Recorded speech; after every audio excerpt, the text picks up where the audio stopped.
It is May the 17th, 2020, a moment in time that will be sadly defined by one thing and one thing only: coronavirus. COVID-19, the pandemic that is affecting the way that we all live our lives across the world. Now, as you can see, I'm on my daily walk, although of course I now get unlimited exercise. Cheers, Boris. And I've been thinking, you see, I've noticed a trend recently in the last month or two of lockdown in which the current coronavirus pandemic situation has been compared to a dystopia in news articles, internet reports, and even tweets on Twitter. So I've been thinking, is that really the case? Is the current coronavirus pandemic situation making the world a dystopia? And my answer is no. But why do I think that? Let's find out.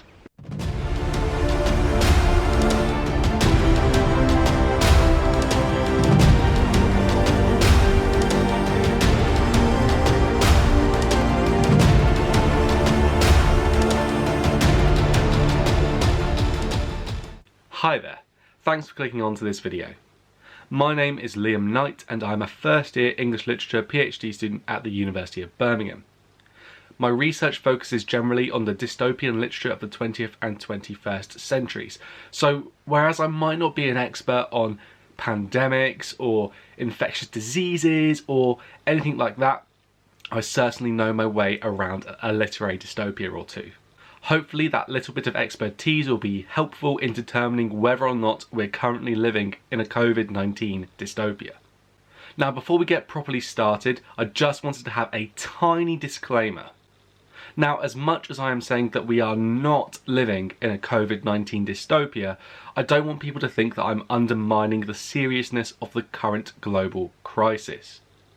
Coronavirus has been absolutely disastrous, and my heart genuinely goes out to all those affected by it.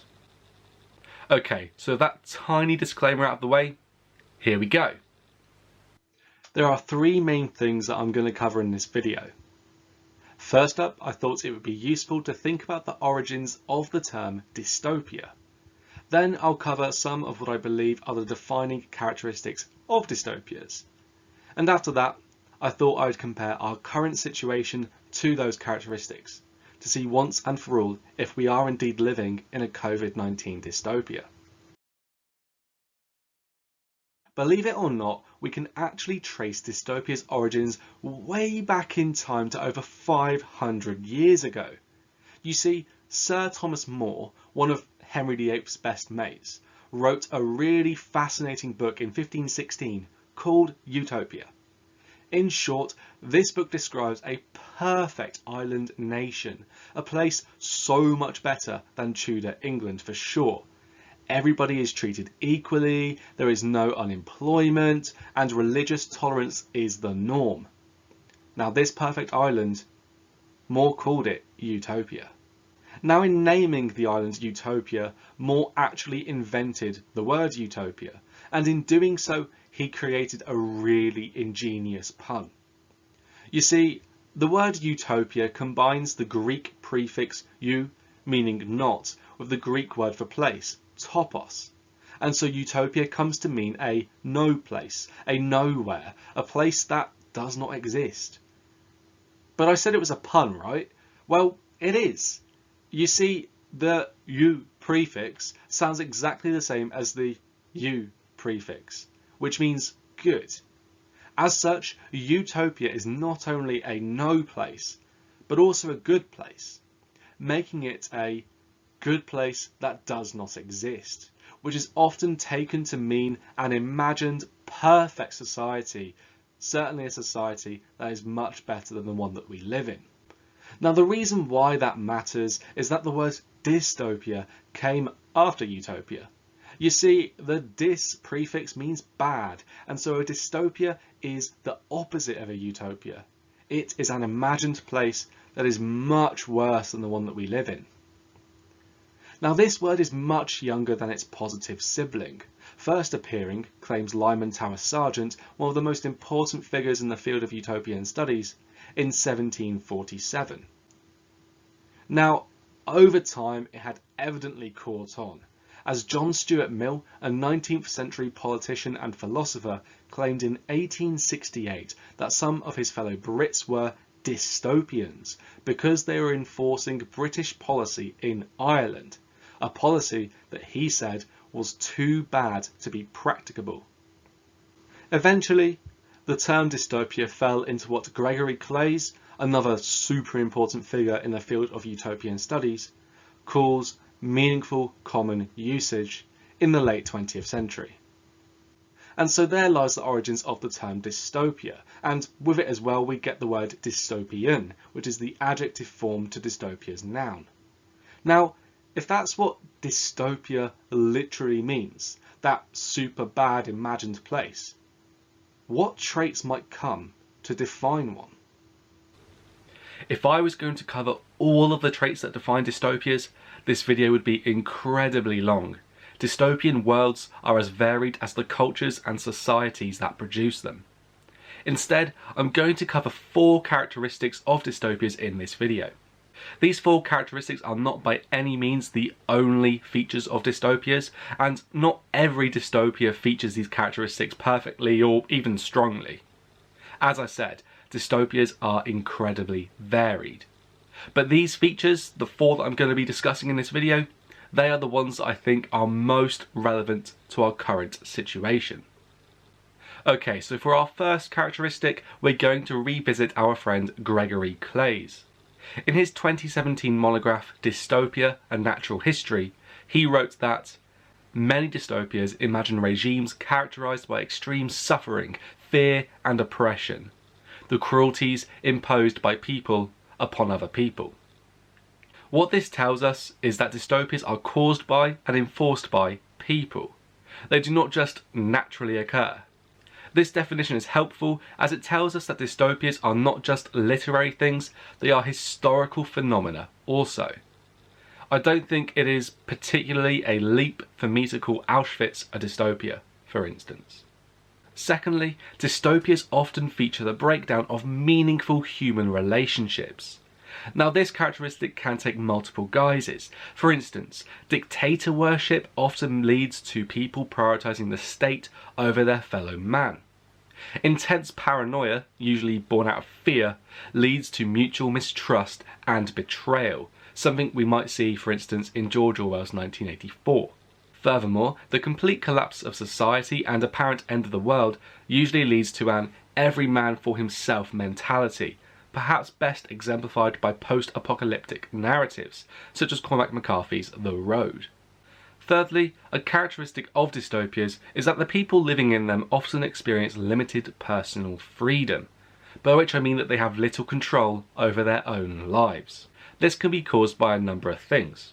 A totalitarian regime will seek to control every aspect of a person's life and punish any non-compliance with imprisonment, torture, and even death. Think about the brutal police state of the Hunger Games, for example. On the other hand, a person's control over their own life can be restricted if the world they find themselves living in is unstable, unfamiliar, and chaotic. This is the case in post-apocalyptic dystopias, in which the collapse of society means that people cannot live as they would like to do, and instead must pour all of their energies into just surviving. The final trait that I would like to consider is that dystopias are usually pretty bleak places to live in. They offer little genuine hope for something better. Again, I find myself thinking about Orwell's 1984. Winston Smith is the novel's rebel protagonist, and much of the narrative is focused on his attempts to undermine the control of Big Brother, the leader who apparently controls Winston's world. Spoiler alert! Winston is eventually captured, tortured, and broken so profoundly that he re-enters society as a perfectly compliant citizen who loves Big Brother. People living in a dystopia might hope for something better, but it is often unattainable or near impossible to reach. And even then, the most dystopian of societies have the final laugh. So those are the 4 criteria that we are going to be thinking about for the rest of this video. Dystopias are created and perpetuated by people. They cause and depend upon the breakdown of meaningful human relationships. They restrict the amount of control that a person has over their own life. And finally, they do not particularly offer much in the way of hope. So how does the world of COVID-19 fit in with these traits? Paraphrasing Claeys, we know that dystopias are created by and perpetuated by people. Coronavirus? Well, it's a disease, not a person, and so straight away I think we can say that the world of COVID-19 does not particularly fit the label of dystopia. That's not to say that a pandemic cannot lead to a dystopia. Emily St John Mandel's Station 11 and Lingmar's Severance are brilliant examples of literary dystopias that are set against the backdrop of a pandemic. What I'm saying is that a pandemic on its own does not necessarily constitute a dystopia. Instead, it is the way that people, and in particular their leaders, react to that pandemic that determines whether or not a dystopia is reached. Our second trait of dystopias is that they cause and depend upon the breakdown of meaningful human relationships. Certainly, relationships have felt the strain of coronavirus. We have been unable to physically spend quality time with our friends, family members, and our partners. COVID-19 has, for many people, been an incredibly lonely time. And yet, meaningful human relationships have not completely broken down. Instead, they have adapted and evolved and found other ways to thrive. Skype, Google Hangouts, Microsoft Teams and Zoom have all enabled people to work from home and catch up with colleagues, as well as enable friends and families and partners to stay in touch. Zoom, for instance, has seen first-time installations of its app skyrocket by over 700% since March 2nd of this year. Now, I'll be honest, I'm quite an introverted person and I quite like having time to myself. And even I've got involved with Zoom quizzes, Google Hangout sessions, and frequent FaceTimes with friends and family. There are some people who I speak with now more regularly than I ever did before COVID-19. So, have meaningful human relationships been broken down then? No. Not in my experience. Thirdly, it's time for us to think about control, or rather, a lack of it. I'll concede that this is something that I have personally really struggled with, and it's perhaps where our current situation seems its most dystopian. But even then, I don't think that this is as extreme as is often depicted in literary dystopias. Here in the UK, the government has established a number of guidelines that I admit have not always been totally clear or particularly logical. I'll group these guidelines under the umbrella term of lockdown, just to make things easier. Our normal way of living has been put on hold during lockdown, and rightfully so, in order to prevent further escalation of the COVID-19 pandemic. This lack of personal control and government enforcement of rules could be seen as dystopian for sure, but only mildly so. You see, totalitarianism, which we often see in literary dystopias, prioritises control and power for the sake of having control and power.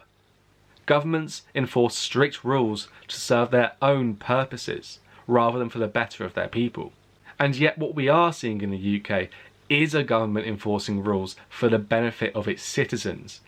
Now, I do have my doubts about this government, and I don't want to get too political in this video, but what I can see is that they are trying to do something, and that any failings that they might have in these times, they're not born out of malicious intent, which you might see in a true dystopia, but more out of ineptitude and unpreparedness. Or at least, that's what I hope. So yes, whilst our personal freedom has been compromised by the government in these times, this has been much milder than you would see in most literary dystopias, and hopefully it's been done with our best interests in mind. Speaking of hope, we have reached our final dystopian characteristic. And this is probably the most tricky one for me to work through. The phrase, Unprecedented times has been bandied about a lot recently, and rightfully so. We don't deal with a global pandemic every year. However, the R rate in the UK is allegedly under 1, which is much lower than it has been at times during the pandemic. And yet, it's also apparently creeping upwards again. The government is suggesting that schools reopen, but cannot guarantee that PPE will be supplied to them, and is ignoring the fact that social distancing will be nigh on impossible inside a school. And don't even get me started on the state of the higher education sector in all of these times. In short, I have no idea how hopeful I should be at the moment. I think the only way I could have a definitive answer would be if I came from the future, from some sort of post-COVID-19 world. And sadly, I'm not. There is one thing that gives me hope though, and that is the human spirit. In the UK, we've seen neighbourhoods clap for the NHS every Thursday evening. We've seen an army veteran raise millions of pounds for the NHS. Schools are making PPE for those who need it. People are shopping for their elderly neighbours or for people who otherwise cannot get to the shops themselves. Local heroes are being celebrated. A plethora of educational resources have been made free online to assist with distance learning. I could go on. Of course, there is a question of how much of this should have been provided by the government rather than the community, certainly with regards to the NHS. But I feel that that's a different topic entirely.